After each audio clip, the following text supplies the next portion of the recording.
There are three bodies of work. The key ones are the drawings for projection, as I call them. In other words, they're called drawings for projection and not films because the way of making them was more like the way of making a drawing than of making a film. With a film, you always have a script and a storyboard, and you know what you're making, and you organize your construction and thinking about the film in different phases. For almost every film, there's a pre-production phase in which you're doing two things. You're working out the ideas, you're working out the stories, and in 99% of the time, working out how to match that to the demands of a market, a producer, a distributor.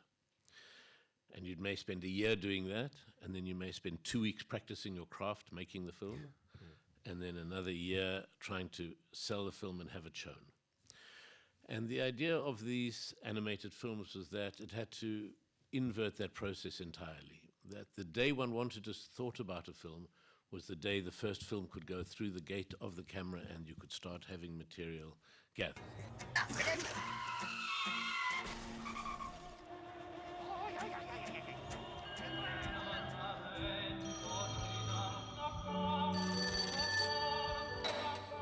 Start, and the process of making the drawing is the process of discovering what the drawing is. You don't first write an essay what the drawing will be. In the top left-hand corner there'll be a tree, and then as we move down we'll do that, and give the whole justification before it is done. And so that's why I call them drawings for projection. They're made without scripts or storyboards. They've been, in retrospect, kind of the fundamental part of my practice. So the first one was made in 1989, that's 30 years ago. And the most recent one is under construction at the moment, and we'll be looking at that when I have a conversation here at the museum with a friend of mine and French writer from South Africa, Dennis Herson. And we'll look at the film and talk about this new film under construction. It's 90% there.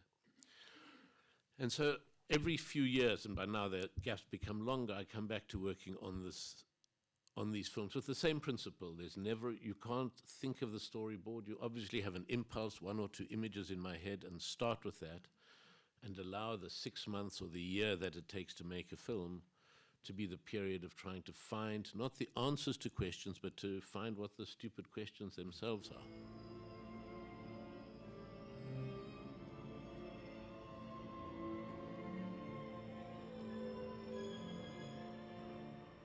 In retrospect, they are a kind of diary of 30 years of South African history. There are certain films that have specific historical moments in them, in the basis that when the films are being made, whatever images are in newspapers, on lampposts around, things in the air, conversations, are the raw material that can come into the film.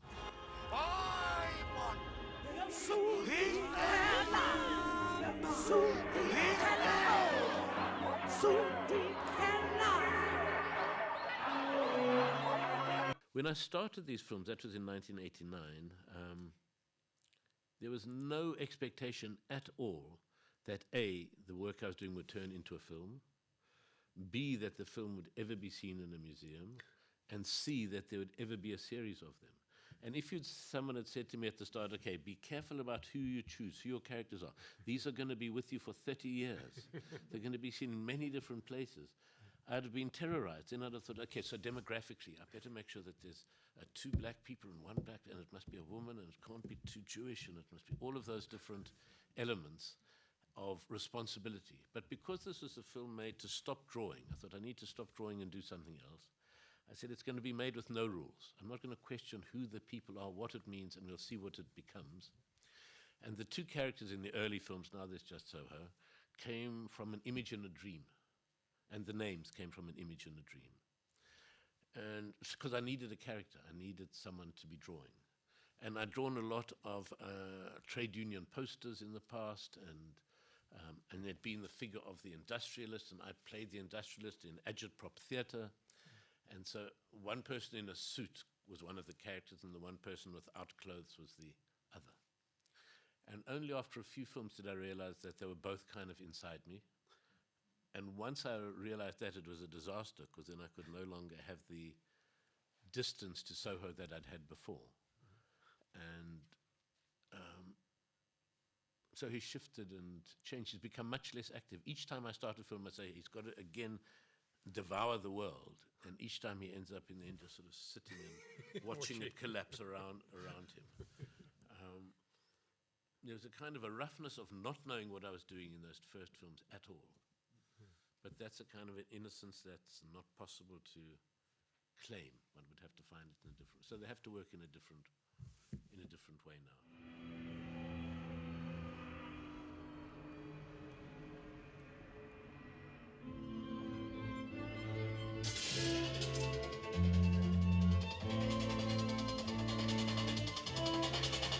The making is the thinking, or the making is the essential part of thinking. That is to say, when you're making the animation, you draw a bit, and then you go to the camera and you shoot a frame, and you come back to the drawing, and then you step back to the camera to shoot another frame out of it. And it's in those short walks that new ideas start to happen about the drawing itself. You suddenly see it afresh each time for every frame. And very often you start saying, okay, I just know this. I've got to get Soho walking from across taking 2 steps, and that's going to take me the morning, and that's 50 frames, and I mark out the frames. And once you kind of know what you're doing, it becomes conscientious but not imaginative work. And very often in that, you think, okay, he could be walking, but there, okay, I see, there's the bowl at his feet. All right, we need to see with the bowl. I remember we drew a bowl yesterday. Okay, we're going to work with the bowl and what text can be in the bowl, how can it start to, and that's the process where the thinking happens. And very often comes to a dead end. You say, okay, yes, there's a bowl at his feet. What are you going to do about the bowl? And I looked at myself, my other self, and I say, well, I don't know, have you got ideas? And the other one said, no, you said the bowl, not me. And all right, put the bowl up, make a big drawing of the bowl. And then you say, and now? Well, we better put some water in it and let that move, then that'll pass half the morning. Then let's look through old books of words and see what phrases may fit inside there. It's a very, you cannot believe the stupidity of the studio.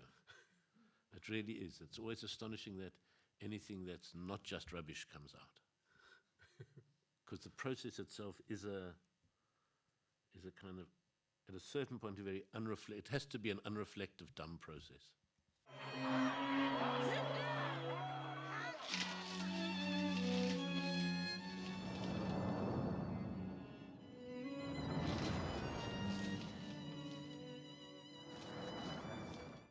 And when I started with the first editor, my friend Angus Gibson, we started listening to different pieces of music.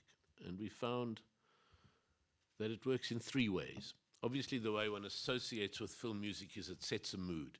Fast music when there's a chase sequence, big low notes when you're in a state of tension, romantic violins when there's a love scene. That's the first level. The second level is that the music also acts as a kind of punctuation. Here's where it starts, here's where it ends. It links these 2 scenes together. It's stopping, tells you that it's a different scene we're in. This causes that. It has a way of giving a grammar to what is otherwise a set of frozen or separate fragments that don't necessarily... We know that in these films, the only way they link together is in our head, putting together, oh, we see him on the phone, and then if we see another image, is that what he's hearing on the phone, or is that something he's seeing? Oh, no, we're in a different room now. But the person there, that may be the shadow of someone, we try very hard without thinking about it to connect different fragments we've seen. And so there's a way in which the music helps in that process. And the third way the music works is in actually changing what you see. So you have a jerky movement, someone either walking or hitting something with a hammer.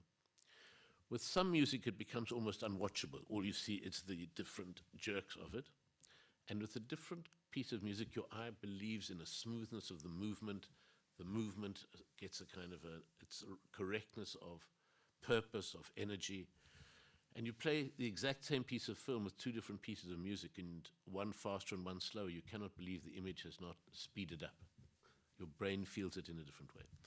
So that examination of what the music does, emotionally, grammatically, and perceptually, is the heart of the ongoing work. And a lot of that has been with Philip Miller, one particular composer. About half the films have music written by him, and half of them work with different pieces of found music.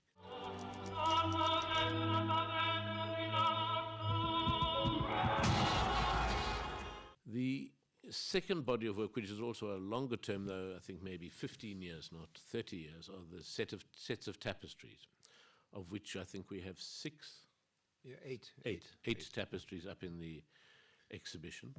So of the animated films, you're seeing the complete work. Of the tapestry, you're seeing a quarter of the tapestries that have been made over the years.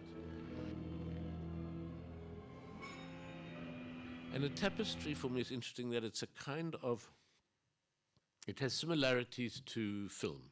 Certainly it has similarities to digital film, but it has similarities to film in its change of scale, that you can start with a small sketch, and this gets expanded in the process of weaving. They also have similarity to film that they're kind of movable murals.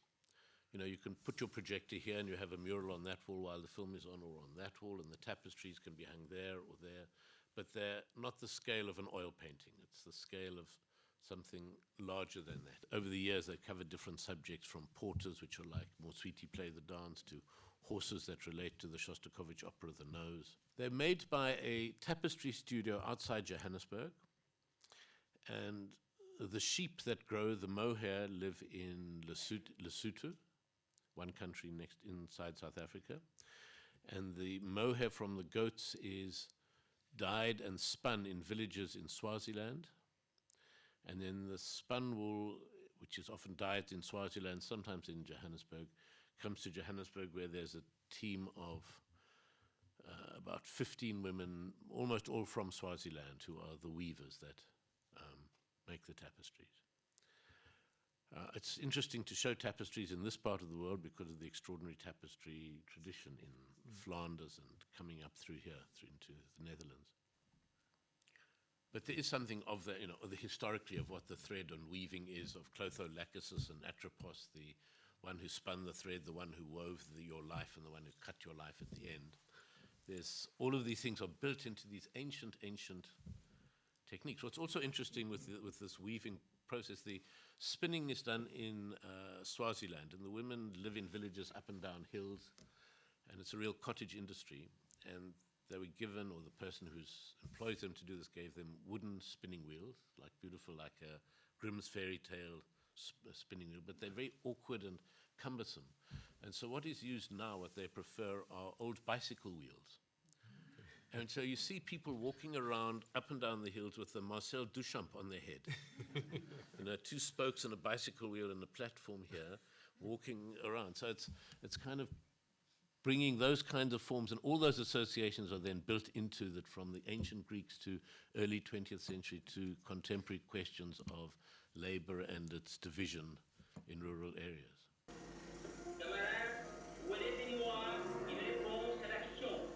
Pourquoi est-ce que j'appartiens à la fraction de bolcheviques léninistes? And the third piece of the exhibition is the piece about Trotsky, O Sentimental Machine, which is about Trotsky in exile off the coast of Istanbul on Boyukada Island. But the story itself is, Trotsky was in exile in 1933, around from 29 to 33 outside Istanbul. And one of the great films of 1933 was Duck Soup, the Marx Brothers film, which has in it one of the great scenes in cinema history, which is Groucho Marx trying to check if it's his reflection in a mirror or someone else. And the audience too trying to work out, is that a mirror or is it not a mirror? It's one of the great pieces of comic performance and construction. And so that comes into it. We thought, okay, here's a specific time reference. So we tried to reproduce the Marx Brothers scene. They had two brothers that could do it, Harper and Groucho. We only had one actress who had to jump across the mirror several times to be herself.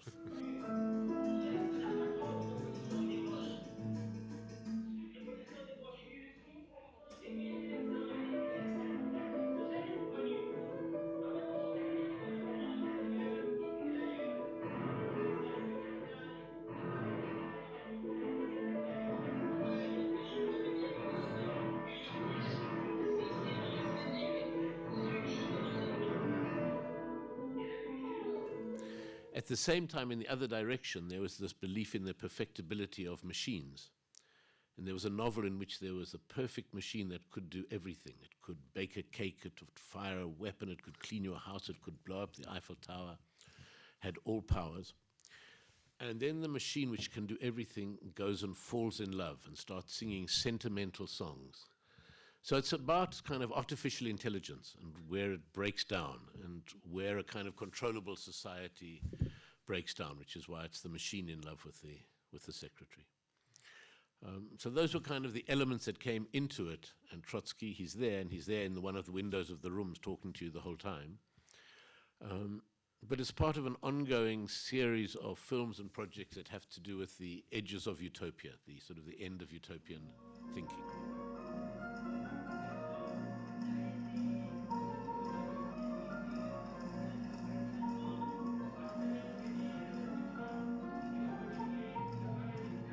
So it's not directly linked to the Soho films or even to the tapestries, but the three together kind of constitute three ways of thinking about images that stop being simply drawings.